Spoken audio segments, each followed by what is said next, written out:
大家好，我是小颖。今天我们用包菜来做好吃的。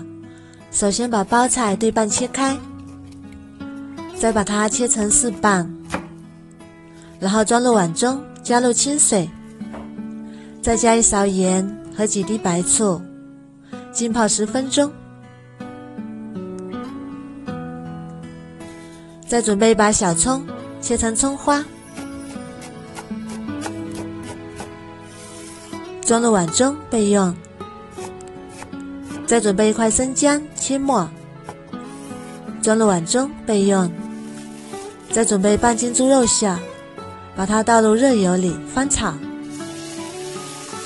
炒至肉末完全变色，再把葱姜末也加进来，翻炒出香味。再加1勺黄豆酱，1勺生抽，1勺料酒，1勺蚝油，适量的胡椒粉，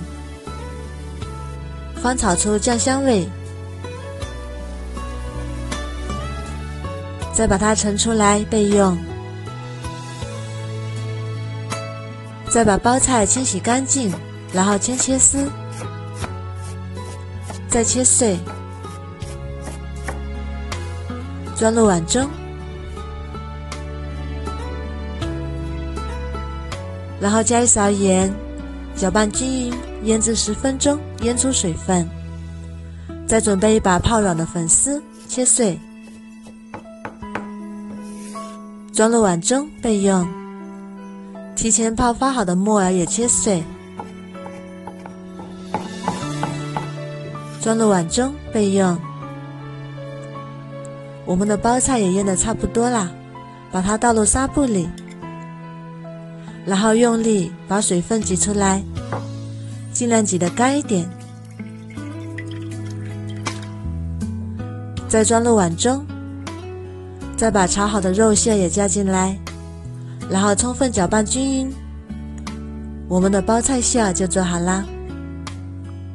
再准备适量的饺子皮，撒上干面粉，每张饺子皮上都撒点干面粉，然后一张一张重叠起来，叠上5到6张，再用擀面杖擀成大一点的饺子皮，像这样就可以，比原来的饺子皮大1倍左右。再一张一张把它分开，撒过干面粉的饺子皮非常容易分开。再放上1大勺我们调好的馅料，然后上下左右把它折起来，封口处再抹点清水，方便粘合。再把它卷起来，这样我们的饼皮就做好啦。全部都做好备用。热锅刷油，开小火，放入饼皮，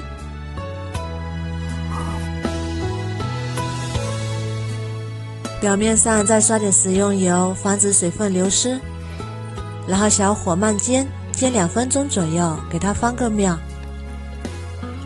然后再煎2分钟左右，再给它翻一面。哇，好香啊，香喷喷的。然后重复翻面，煎至2面金黄酥脆，出锅装盘就可以开吃啦。这个饼表皮酥脆又劲道，我们掰开看一下，里面的馅料也是非常的鲜香。一次可以多做一点，冷冻在冰箱里，早上起来煎一下，早餐10几分钟就能搞定。个人感觉它比包子油条都好吃，如果你喜欢也试试吧。喜欢我的视频就关注我吧，谢谢您的支持。